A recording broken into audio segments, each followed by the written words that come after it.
നമസ്കാരം സുഹൃത്തുക്കളെ. ഞാനിന്നൊരു കാഴ്ച കാണിക്കുക. ഇത് കണ്ടോ, നമ്മുടെ പങ്കി രണ്ടു മൂന്ന് ദിവസമായിട്ട് കാണുന്നില്ലായിരുന്നു.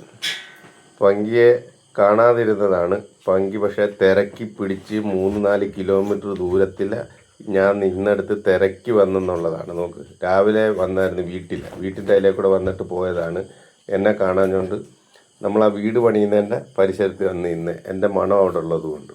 അപ്പം നോക്കിയേ, ആരും വിശ്വസിക്കത്തില്ല. അത് 3-4 കിലോമീറ്റർ ദൂരത്തിലാണ് നമ്മുടെ വീട്. അവിടം വരെ അവൾ എന്നെ തിരക്കി വന്നെന്ന് പറഞ്ഞാൽ ആരെങ്കിലും വിശ്വസിക്കൂ? അതും പെമ്പട്ടിയാണ്. ആമ്പട്ടിയാണെങ്കിൽ മണം പിടിച്ച് വരും. പക്ഷെ പെമ്പട്ടിക്ക് അതിനേക്കാളും കഴിവട്ടം നിന്നാണ് മനസ്സിലാകുന്നത്. മണം പിടിച്ച് അവൾ വന്നെന്നുള്ളതാണ്. 4 കിലോമീറ്റർ ദൂരത്തിലാണ് ഓച്ചറയിൽ നമ്മുടെ വീട്. അവിടാണ് അവൾ വത്തേക്കുന്നത്. നോക്ക്, 2-3 ദിവസമായിട്ട് അലഞ്ഞു തിരിഞ്ഞ് നടന്നിട്ട് എത്ര റോഡുകളും എത്ര ഏരിയ ഉണ്ട്. എന്നിട്ട് അവിടോട്ടൊന്നും പോകാതെ നമ്മുടെ വീട്ടിലോട്ട് തന്നെ കൃത്യമായിട്ട് വന്നെന്നുള്ളത്. രാവിലെ വീട്ടിൽ വന്ന് എന്നെ കാണാഞ്ഞുകൊണ്ട് അവിടുന്ന് വന്ന് കണ്ട് നമ്മൾ വീട് പണിയുന്നതിൻ്റെ പരിസരത്തുണ്ടായിരുന്നു. അവിടെ എല്ലാം എൻ്റെ മണം ഉള്ളതുകൊണ്ട് അവൾ ആ പരിസരം വിട്ടുപോയില്ല. ഞാനിപ്പോൾ വൈകിട്ട് അവിടെ വന്നപ്പോൾ ഇതിൻ്റെ സൈഡിൽ നിന്ന് ഇറങ്ങി ഓടുന്നുണ്ട്. അപ്പം ഞാൻ വിളിച്ചപ്പോൾ വന്നതാണ്. നമ്മൾ വീട് പണിയുന്നതിൻ്റെ സൈഡിലുണ്ടായിരുന്നു. ഒരിക്കൽ പോലും അവൾ ഈ വീട്ടിൽ വന്നിട്ടില്ലെന്നുള്ളതാണ്. അതാ രസം. ഈ ഏരിയയിലോട്ട് വന്നിട്ടില്ല. ആ വീട് വിട്ട് വല്ലപ്പോഴും തൊടൽ പൊട്ടിക്കുമ്പോൾ അവൾ ഇങ്ങനെ ഒന്ന് പോയിട്ട് കറങ്ങി അങ്ങ് തിരിച്ചു വരുന്നവള് ഇപ്പം എന്നെ തിരക്കി, ഞാൻ നിൽക്കുന്നിടത്ത് തിരക്കി വന്നെന്നുള്ളതാണ്. 3-4 കിലോമീറ്റർ യാത്ര ചെയ്ത് അവൾ വേണ്ട നമ്മുടെ വീട്ടിൽ വന്നേക്കുക. ഇതൊക്കെ അവൾ എങ്ങനെ മനസ്സിലാക്കി എടുത്തെന്നോ ഒരു പിടിയില്ല കേട്ടോ. വീട്ടിലിവിടെ സ്ഥലം കുറവായതുകൊണ്ടാണ് ഇവരെ ഓച്ചറ തന്നെ ഇട്ടേക്കുന്നത്. ഇവരെ ഇവിടെ പൂട്ടിയിടാനുള്ള സ്ഥലമില്ല. നമ്മുടെ കാറ് തന്നെ റോഡിലാണ് നമ്മൾ ഇട്ടേക്കുന്നത്. അപ്പം സ്ഥലം കുറവായതുകൊണ്ട് അത് മണമെല്ലാം പിടിക്കുക. കാറിൻ്റെ ബൈക്കിൻ്റെ ഒക്കെ രാവിലെ വന്ന് പിടിച്ചിട്ട് പോയതാണ്. അതിരാവിലെ വന്നു 6 മണിക്ക്. എന്നിട്ട് ഞാൻ ഇല്ലായിരുന്നു. ആ വഴി അവിടെ പോയി കിടന്നതാണ്. ഇപ്പം വിശന്ന് അലഞ്ഞ് 2-3 ദിവസമായിട്ട് കറങ്ങി നടന്നിട്ട് വന്നെന്നുള്ളതാണ് നമ്മളെ തേടി. നോക്ക്, ഞാൻ ചോദിച്ച് വായി നോക്കിയൊക്കെ നടന്നിട്ട് ഇവിടെ തന്നെ കൃത്യമായിട്ട് എങ്ങനെ വന്നു, ഏതെല്ലാം ദിശയിലോട്ട് പോവാം, അവൾക്ക് വടക്കോട്ട് പോവാം, തെക്കോട്ട് പോവാം, കിഴക്കോട്ട് പോവാം, അങ്ങോട്ടും പോവാതെ നേരെ നമ്മളെ തിരക്കി നമ്മുടെ വീട്ടിലോട്ട് തന്നെ വന്നെന്നുള്ളതാണ്. ഈ ഏരിയ നമുക്ക് ഒരു പരിചയവും ഇല്ല. ആദ്യമായിട്ടാണ് നമ്മൾ ജനിച്ചണൊക്കെ ഇങ്ങനെ എത്രയും ദൂരം പോകുന്നത്. ആ വീട് വിട്ട് ഇച്ചിരി അങ്ങോട്ടും ഇങ്ങോട്ടൊക്കെ പോയിട്ടുള്ളതല്ലാതെ ഇങ്ങോട്ടങ്ങ് അവൾ വന്നിട്ടേ ഇല്ല. അപ്പോൾ അവരുടെ ആ സ്നേഹവും അവരുടെ ആ ഒരു ഉള്ളിലുള്ള ഒരു ഇത് മനസ്സിലാക്കുവാണ്. നമ്മളോടുള്ള സ്നേഹം വെച്ച് അവൾ തിരക്കി ഇവിടെ വന്നു. അവർക്ക് എങ്ങനെ കൃത്യമായിട്ട് വഴി മനസ്സിലാകും? പണ്ടൊക്കെ പറഞ്ഞു കേട്ടിട്ടുണ്ട്, എത്ര ദൂരെ കൊണ്ടുവിട്ടാലും ചില പട്ടികൾ തിരിച്ചു വരുമെന്ന് പറഞ്ഞു കേട്ടിട്ടുണ്ട്. പക്ഷേ ഇത് അങ്ങനെയുള്ള കാര്യമല്ല. ഇത് ഞാൻ മാത്രമേ ഉള്ളൂ ഇവിടെ. അവർ ഓച്ചറയിലാണ്. അപ്പോൾ അവിടുന്ന് ഞാൻ നിൽക്കുന്നിടം തേടി അവർ തിരിച്ചു ഇവിടെ വന്നെന്ന് പറയുമ്പോഴേ അത് വലിയൊരു സംഭവമാണ്. ആരും വിശ്വസിക്കാത്ത ഒരു സംഭവമാണത്. 2-3 കിലോമീറ്റർ 2-3 ദിവസമായിട്ട് കറക്കി നടന്ന് അവൾ കൃത്യമായിട്ട് വീട് കണ്ടുപിടിച്ച് രാവിലെ വീട്ടിൽ വന്ന് അത് കഴിഞ്ഞ് എൻ്റെ മണം പിടിച്ച് നമ്മൾ വീട് പണിയുന്നിടത്ത് പോയി അവിടെ കിടക്കുമായിരുന്നു. ഇപ്പോൾ വൈകിട്ട് ഞാൻ ചെല്ലുമ്പോൾ ഞാൻ നോക്കുമ്പോൾ അവിടെ നിന്നും പടിഞ്ഞാട്ട് ഓടുന്നു. ഇവൾ എന്നെ കണ്ടില്ല. അങ്ങനെ റോഡിലോട്ട് ഓടിയപ്പോഴാണ് ഞാൻ വിളിക്കുന്നത്. അങ്ങനെ വിളിച്ച് കൊണ്ടുവന്നത്. അങ്ങനെയുണ്ട് പങ്കിച്ചിയുടെ. ഞാൻ പണ്ടും പറഞ്ഞിട്ടുണ്ട്, പങ്കിച്ചിക്ക് ഭയങ്കര തിട്ടമാണ്. ഞാൻ ദൂരേന്ന് വരുമ്പോഴേ ബൈക്കിൻ്റെ സൗണ്ട് കേൾക്കുമ്പോഴേ അവൾ ചാടി എണീക്കും എന്നൊക്കെ ഞാൻ പല വീഡിയോയിലും പറഞ്ഞിട്ടുണ്ട്. അത് സത്യമാണ്. അവൾക്ക് ഭയങ്കര സ്നേഹവുമാണ്, ഭയങ്കര ലക്ഷ്യമാണ്.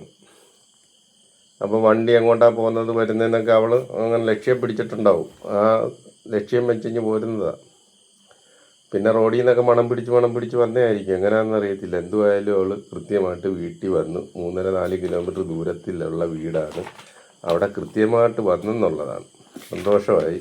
അവളെ ഇങ്ങനെ അലഞ്ഞു തിരിഞ്ഞില്ലെങ്കിൽ ഏതെങ്കിലും വണ്ടിയുടെ കീഴിൽ കയറിയോ പട്ടിണിയായിരുന്നെന്ന് തോന്നുന്നു. ഇവർ ഈ നമ്മൾ വീട്ടിൽ കെട്ടിയിട്ട് വളർത്തുന്നവർക്ക് തന്നെ പോയി ചാപ്പാട് കണ്ടെത്താൻ തേടി പിടിച്ച് കഴിക്കുന്ന ഒരു ശീലം ഇവർക്കില്ല. ആരെങ്കിലും കൊണ്ടുവന്ന് വെച്ച് കൊടുത്താൽ കഴിക്കത്തുള്ളൂ. അങ്ങനെ ഒരു വ്യത്യാസമുണ്ട്. കെട്ടിയിട്ട് വളർത്തുന്ന പട്ടികൾക്ക് അങ്ങനെ ഒരു വ്യത്യാസമുണ്ട്. കണ്ട, വിശന്ന് അലഞ്ഞ് നിന്ന് ചോറ് കൊടുത്തത് എല്ലൊക്കെ തെളിഞ്ഞിട്ടുണ്ട്. 2-3 ദിവസത്തെ പട്ടിണിയാണ്. എല്ലെല്ലാം കാണാം. പങ്കിച്ച് അങ്ങനെ നമുക്ക് തിരിച്ച് കിട്ടിയിരിക്കുവാണ്. അവൾ തിരിച്ച് വന്നെന്നുള്ളതാണ്. ഞാൻ നിൽക്കുന്നിടം തേടി വന്നെന്നുള്ളതാണ്. ഇനിയിപ്പോൾ ഇവിടെ തന്നെ നിൽക്കട്ടവൾ. നമുക്ക് ബാക്കിയുള്ളവരെ കൂട്ടത്തുമല്ലേ, നമുക്ക് ഭയങ്കര സ്നേഹമാണ്. നമുക്ക് വയസ്സും 10 ഉണ്ട്. 10 വയസ്സിന് മേളിലുള്ള പ്രായമുള്ള ആളാണ്. നമ്മളെ തിരക്കി ഇവിടം വരെ വന്നു. മോനേക്കാളും പ്രായമുണ്ട് അവൾക്ക്. മോൻ സിദ്ധാർത്ഥി എനിക്കുന്നതിന് മുമ്പുള്ളതാ അവള്. അപ്പം കറങ്ങി തിരിഞ്ഞ് വന്ന് നമ്മൾ ചോറ് കൊടുക്കുന്നതിൻ്റെ ആ ഒരു സ്നേഹം നമ്മളെ വിട്ട് അവൾ പോകത്തില്ലെന്നുള്ള, എവിടെയൊക്കെ കറങ്ങി നടന്നിട്ടും അവൾ തിരിച്ച് കറക്റ്റ് സ്ഥലത്ത് തേടി വന്നെന്നുള്ളത് അത് വളരെ സന്തോഷമുള്ള ഒരു കാര്യമല്ലേ.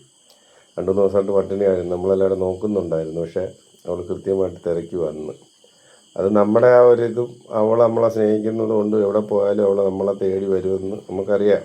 എനിക്കറിയാമായിരുന്നു അവൾ വരുമെന്ന്. എന്നാലും ഇത്ര പെട്ടെന്ന് വരുമെന്ന് നമ്മൾ അറിഞ്ഞില്ല. ഇനിയിപ്പം അവൾ ഞാൻ നിൽക്കുന്നിടത്ത് നിൽക്കട്ടെ, ബാക്കിയുള്ളവർ അവിടെ അങ്ങനെ പോകത്തില്ല. ഇവളാ പ്രശ്നകാരി. ഇവൾ നമ്മളെ കണ്ടില്ലെങ്കിൽ ഇതേപോലെ തിരക്കി ഇറങ്ങും. ഇനിയിപ്പോൾ തീരെയും അവിടെ കൊണ്ടുവിട്ടാലും അവൾ നിൽക്കത്തില്ല, ഇനി പോരും.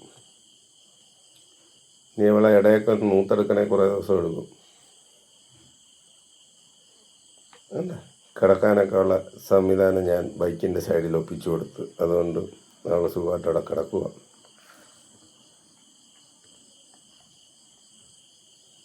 ഓടിക്കുഴഞ്ഞ് നടന്നേല്ലേ 2-3 ദിവസം, സുഖമായിട്ട് അവിടെ കിടക്കട്ടെ. ഭയങ്കര സ്നേഹമാണ് അവൾക്ക്, ബാക്കിയുള്ളവരുടെ കൂട്ടല്ല. അവൾക്ക് ഭയങ്കര ലക്ഷ്യവുമാണ്. ഞാൻ പറയാറില്ലേ വീഡിയോയ്ക്കകത്ത്, ദൂരേന്ന് എൻ്റെ വണ്ടിയുടെ സൗണ്ട് കേൾക്കുമ്പോഴേ അവൾ ചാടി എണീച്ചിരിക്കും. അന്നേരമാണ് ബാക്കിയുള്ളവർക്ക് മനസ്സിലാകുന്നത് ഞാൻ വരുന്നുണ്ടെന്നും. അത് കാറിനകത്ത് വന്നാലും ബൈക്കിനകത്ത് വന്നാലും എൻ്റെ കാര്യം പറയുക വന്നിരുന്നു. ഞാൻ പറഞ്ഞു ഒച്ചറ കൊണ്ടുവിടാം വാന്ന് പറഞ്ഞ്. നമുക്ക് സ്നേഹപ്രകടനം കണ്ട.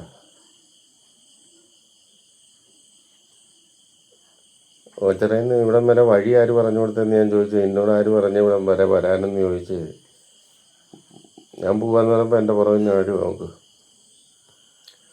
ഓച്ചറ കൊണ്ടുവിടാമെന്ന് പറഞ്ഞ് വിളിച്ചപ്പോഴും അവൾ റെഡിയാണ്, അവൾ കൂടെ വരുക. ഇങ്ങനെ ഒരു പട്ടിയെ അപൂർവമായിട്ടോ കാണാൻ പറ്റത്തുള്ളൂ. പറയുന്നതൊക്കെ അതേപോലെ കേൾക്കുകയും ചെയ്യുന്ന ആളാണ്. അതുകൊണ്ട് സിദ്ധാർത്ഥ് വരുന്നുണ്ട്. സിദ്ധാർത്ഥിന് ഷോക്കായി. സിദ്ധാർത്ഥ് ട്യൂഷൻ കഴിഞ്ഞ് വരുവാണ്. അമ്പരന്ന് നിൽക്കുമോ സിദ്ധാർത്ഥ്. അവൾ ചെല്ലുന്ന അങ്ങോട്ട്, അവനെ കണ്ട ഉടനെ അവൾ ചെല്ലുന്നു, വാലാട്ടിക്കൊണ്ട് ചെല്ലുന്നു നോക്ക്. അവനെ കണ്ട എൻ്റെ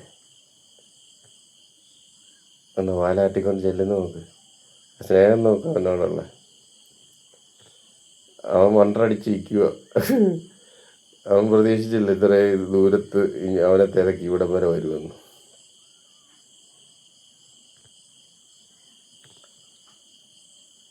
അപ്പോൾ എഴുത്തുങ്ങളെയൊക്കെ വളർത്തുന്നതിൻ്റെ ഒരു ഗുണം ഇതാണ്. എവിടെ പോയാലും നമ്മൾ സ്നേഹിക്കുന്നുണ്ടെങ്കിൽ അവർ നമ്മളെ സ്നേഹിക്കുന്ന ആ സ്നേഹത്തിന് വില കൽപ്പിക്കുന്നവരാണെന്നുണ്ടെങ്കിൽ അവർ തീർച്ചയായിട്ടും തേടി വരും. എവിടെ പോയാലും തേടി വരുമെന്ന് പറഞ്ഞു കേട്ടിട്ടുള്ളൂ. ഇതിപ്പോൾ നമുക്കൊരു അനുഭവമാണ്.